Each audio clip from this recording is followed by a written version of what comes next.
It's quite a view up here on Highland Street, looking westward over Syracuse, just around the corner from yesterday.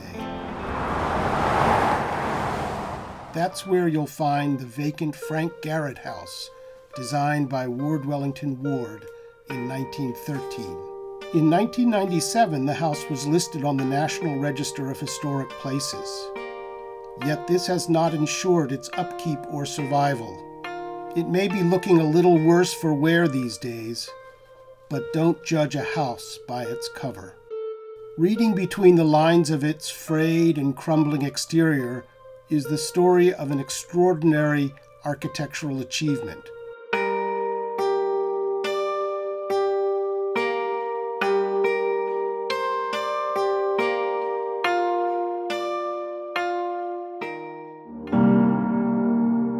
Built by Ward for Frank Garrett, president of the Syracuse Lithography Company, and his wife Millie.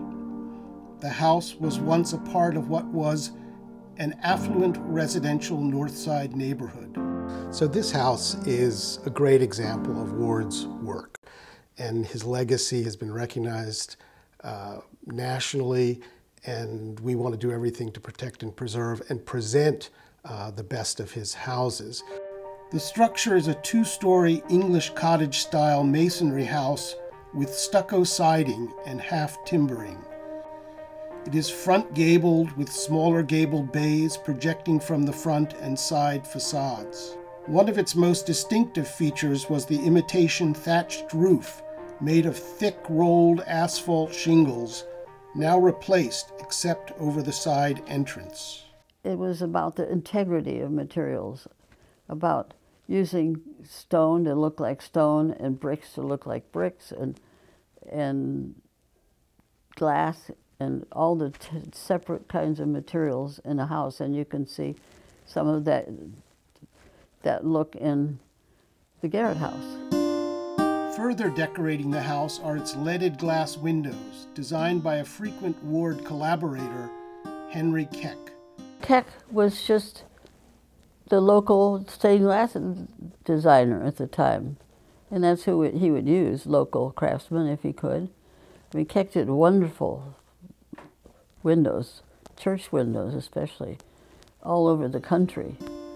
And if you needed leaded glass, you would call Mr. Keck. An extraordinary living room inglenook is a showcase for the artistry of Henry Chapman Mercer.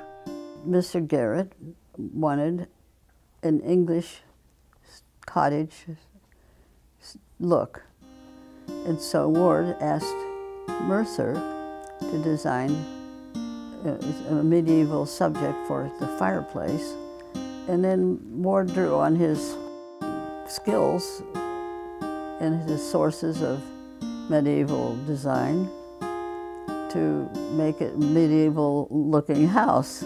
It wasn't really, of course. Art scholar Cleota Reed has written the definitive study of Mercer and the Moravian tile pottery works. He drew St. George spearing this ferocious-looking dragon, and then he decorated the edges with shields. I'm not sure what the shields were about, but he used 3 of them in the whole fireplace, which would have been a medieval idea. And then a little village behind and jagged-looking foliage. And the theme he saw is medieval. There's nothing new under the sun, you know, and so a lot of inspiration comes for him, other medieval tiles that he saw, and then he would translate them. I like the word translate, to take an English design and make it his.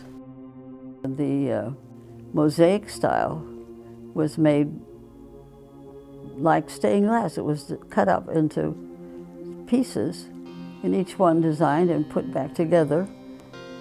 And the mold is just one piece. And then they would just score it and take it apart, glaze each piece, put it back together. And he said it was akin to making a stained glass window, which is true. It's easy to call something an eyesore, but you don't call your grandfather or grandmother an eyesore just because they have a bad knee or they don't see as well, they have cataracts. No, you try to care for them as best you can and possibly even take care of their ailments and make them active again. The close proximity to the modern commercial buildings that line James Street has made it difficult to promote the house as a desirable residential investment. We know that the owner purchased this a number of years ago with the full intent to restore it, and did put money into the house and put a new roof on, secured what we call the water handling system, the exterior envelope, so the house is watertight. And we understand from recent photographs that except for some messiness, essentially the interior remains as intact as it was when purchased. But for the last several years, we've seen no progress on the house, and the exterior has continued to deteriorate.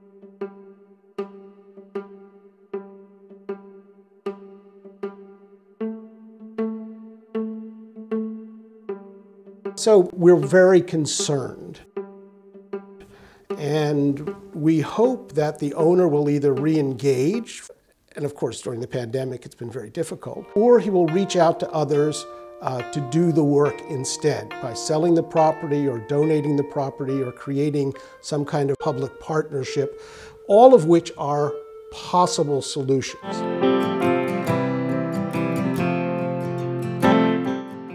We have a great track record of saving some historic houses in Syracuse when we put our mind to it. The Preservation Association of Central New York and the Arts and Crafts Society of Central New York have successfully rallied people to save the Harriet May Mills house on the west side. We've saved what was the Jewish war veterans, it's now known as the Babcock Shattuck house on the east side.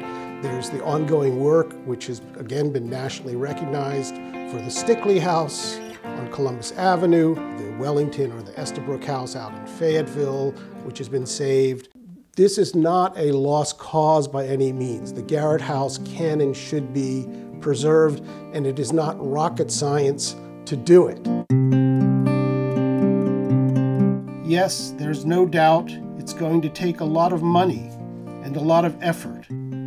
But maybe, just maybe, the Garrett house can survive the adversity of time.